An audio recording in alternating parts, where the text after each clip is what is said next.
Hi everybody, it's Tom from Vehicle Visionary. Today we're going to take a look at something that I've had a hard time finding recently, which has been the Kia Telluride. Now this is a 2021 model. I want to tell you the differences between the 21s and the 22s. And there's not a ton, but there are a few differences. Cosmetically, here's what's different. You will find the new Kia badging and the updated front grille.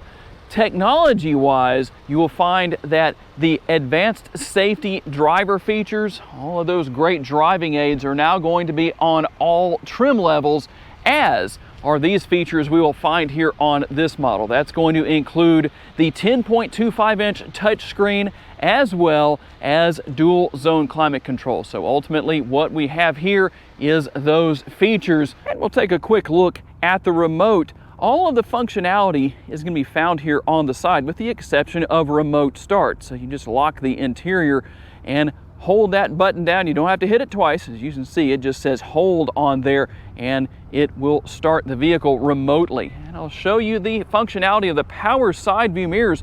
Like I said, we were going to take a look at that, and really just an overall nice look. Really something that I would call somewhat of an elegant look. Now obviously, this being a used model, the tint on the windows, at least on those front windows, is not going to be factory, but just so you know what's here. A very nice look. One thing that I am a little surprised at that Kia didn't do, maybe we'll see it sometime in the future, is hiding away the rear wiper. Could have been put up here. Obviously there's not room because, well, that wasn't designed in, but tell me down in the comments, and tell Kia down in the comments, would you like to see that be the case in the future? As a gearhead, one of my favorite features when I open the hood on any vehicle is when all I have to do is open it. I don't have to go looking around for that rod to put in place to hold the hood up manually. It has the hydraulic struts that take care of that for me. And the hood is being held up by those hydraulic struts so we can look at the 3.8 liter V6 engine. Under the hood, it makes 291 horsepower, 262 foot-pounds of torque. And power is put to the ground through an 8-speed automatic transmission. And tell me down in the comments what you think about these numbers for MPGs. 20 miles per gallon city, 26 out on the highway. What do you think? Always curious about your feedback. One thing I always like to see is a car maker that doesn't follow the leader, so to speak. And I really like the overall design of these rear taillights on the Telluride, and just the way they are designed, the way they flow. It's not really typical, so a very nice feature. Now you do have the dual exhaust, although it's only on one side, as you can see down there. And you see the hitch receiver right there. How much can this Telluride tow? 5,000 pounds. Now let's talk a little bit about functionality here. I'm going to open the power tailgate, and you're going to notice it's not going to go up all the way. Here is how you adjust that as you see fit. It's a very simple process. So all I'm going to do is push up. I want it to open all the way. Being 5'10", well, I don't want to bump my head. And then you're going to go up here and you're going to hold the button down until you hear the beep. It takes a few seconds. So just so you can see how it works, I'm going to go ahead and lower that back down, and then we will come up here and hit the button. You can see it open all the way. Obviously that's adjustable to multiple different heights, as I showed you. So here are the cargo capacity numbers. On the bottom end, 21 cubic feet. The highest it will go is 87 when you maximize cargo space, as I am doing right now. A little hard to do that one-handed. Well, that is with the rear seats. For those middle row seats, it's absolutely no problem because you have the buttons right here. So what I'm going to do is I'm going to hit the buttons. We'll drop the left seat, and then we will drop the right seat.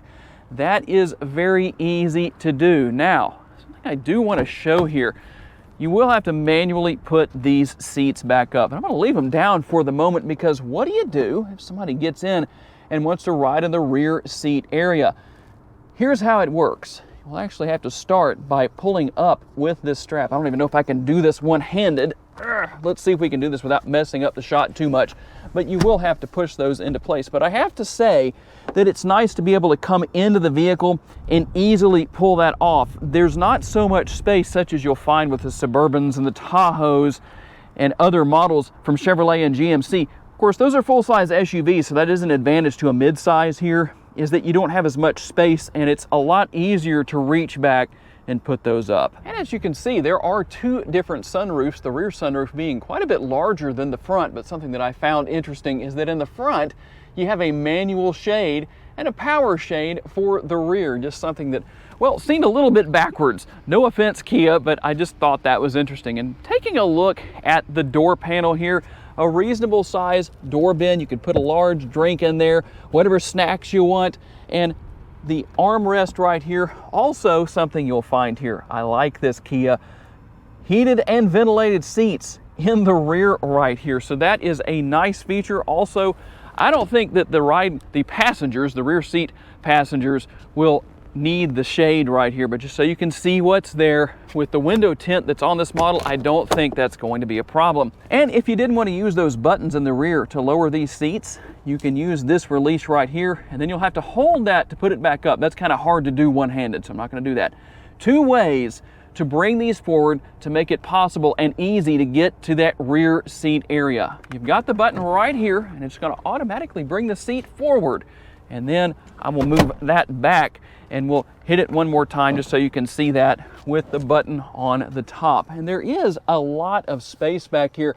These seats can be moved forward or back, depending on what the middle row seat passengers want or the rear seat passengers need. You do have a USB port there, cup holder, and really kind of almost another door bin right there located here for the rear seat passengers. Quite a bit of space. And you'll find the map pockets on each seat here, more drink holders, and connectivity down here on the lower portion, as you can see right here. Definitely not going to be lacking in that particular area. And as you saw for the rear doors, there's a large door bin back there, a little bit more space here located for the front door bin. More functionality as you would expect. Now, you won't find the controls for the heated and ventilated seats here for the front seats, but they are heated and ventilated. That's going to be located here on the area of the dashboard right there, where we will talk about shortly the dual zone climate control and all of the functionality. Very comfortable seating here, a little bit of bolstering just to help out with that, to feel a little bit more planted there. And obviously, as you would expect on this particular model, power seats for driver and passenger. And we'll give fair time to the driver's side door also. Just taking a quick look. Not much more here than what we had on the other side, although you do have seat memory, two different settings right here. So that is one thing that is different. Fully adjustable tilt and telescopically steering wheel. It is manually adjustable, but just so you can see, and some of the safety features you can turn on or off. You can open the rear door back there, that tailgate, if you want to, and we'll hop inside here. I'm going to go ahead and reach up here and close this manual shade. You know, there is an advantage to that. I don't have to turn the vehicle on to do it, but I am going to turn the vehicle on via the remote or via the button, push button start right there. Let's see if I can get that out correctly and not have to do too many takes on this. Quick look at the dashboard. Everything here is very nice. In fact, I would go as far as to say it really has an elegant look and feel to a great degree. You have these steering wheel mounted controls. Everything's easy to use, easy to figure out. Now let's take a quick look here at the 10.25-inch touch screen. This is a very easy screen to use and figure out, but there is a lot here. As you can see, we'll go through a few things right here. Quite a few features. You do have a navigation built in, and not only that, but we'll take a quick look at the rear view camera.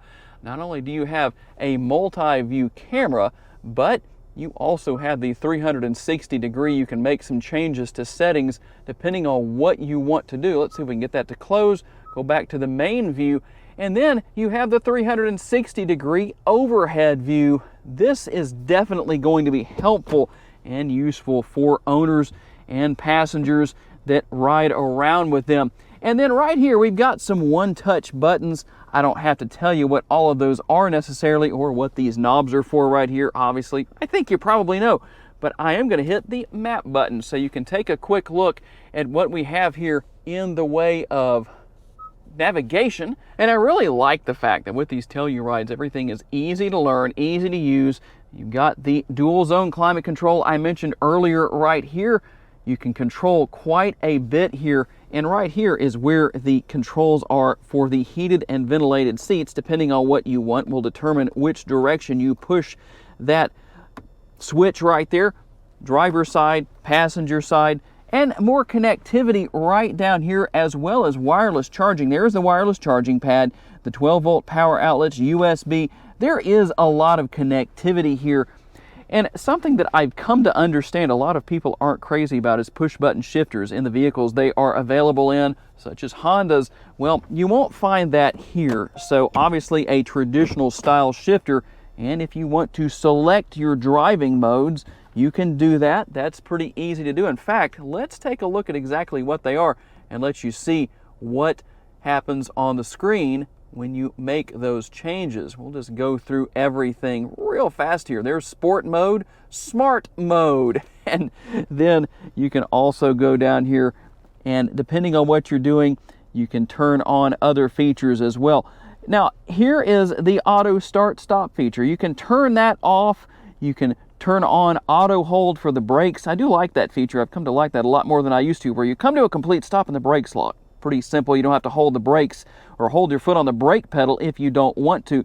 Power parking brake right there. And there is space here, cup holders. If you have something that is square, well, it can fit right there. And the multitasking armrest, or excuse me, not armrest, it actually acts as an armrest. It's the lid for the console.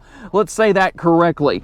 Sometimes these things don't always go as planned when you're shooting on the fly like this. And a good bit of space down there inside of the center console, as you can see.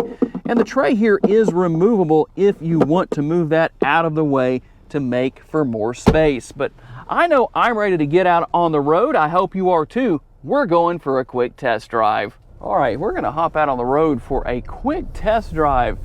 And so one thing I want to do is just see how the Telluride handles. And while this may seem like an area where you really can't get much as far as ride quality goes, well, actually, I can tell quite a bit just by riding down this particular road.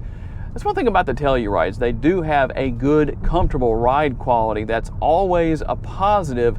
But one thing that I'd like to do, let's see if we can make this light. Yep, we're gonna make it. You do have a heads-up display, by the way. But one thing I wanted to do here was get out on the road and try the different driving modes and see how the Telluride handles with the different driving modes as far as how it behaves and what it does. So we're gonna start here. I don't really need to be in snow mode, but we're in eco mode right now. So I'm gonna have my foot into it just a little bit and we'll go into comfort mode. Can't really tell a difference there. What about sport mode? I really can't tell a big difference as far as how the Telluride is handling in the different modes. I can tell a little bit of a difference. It did feel like things kind of loosened up almost with sport mode. And when I say that, what do I mean? It's not a bad thing. It doesn't mean that the vehicle feels unstable or anything like that. What I actually mean by that is that I can tell the engine is revving more freely. The transmission is allowing it to do that. And that's basically what we run into. What about driving through a corner like this? Well, I'm not getting a lot of body roll. I'm not going all that fast, but I can feel that the Telluride is very well balanced, and we'll give it a little bit of acceleration just to see how it handles. Not too bad. At 291 horsepower, you would probably think the Telluride might not have enough horsepower. Well, I know I'm the only person in the vehicle. I'm not towing a trailer, and I'm not hauling a lot of cargo. So there are going to be some differences in those things, but I must say I'm impressed at least how having myself in the vehicle, well, how this Telluride accelerates down the road. A lot of the time I joke around about how you need to use that turn signal lever right there. Well, here's a really cool reason to do it. When you turn on the blinker, you get the view from the side view camera on the appropriate side. I really like that. So whether it's left or whether it's right, that is a really nice feature and something we don't see in a lot of vehicles. So tell me down in the comments, if you plan to buy a Kia Telluride, are you going to buy a used model or a brand new model? What trim level do you prefer? And even let's go as far as exterior and interior colors. Give me all the features you want and information and details you want down in the comments. Gotta say a special thanks to my friends at Hebert's Town & Country for loaning me this 2021 Telluride for the day, and all of you for being kind enough to give me the opportunity to give you a vision for your next vehicle. If you enjoyed this video, make sure to check out another of the videos that's on the screen right now, and I will see you there.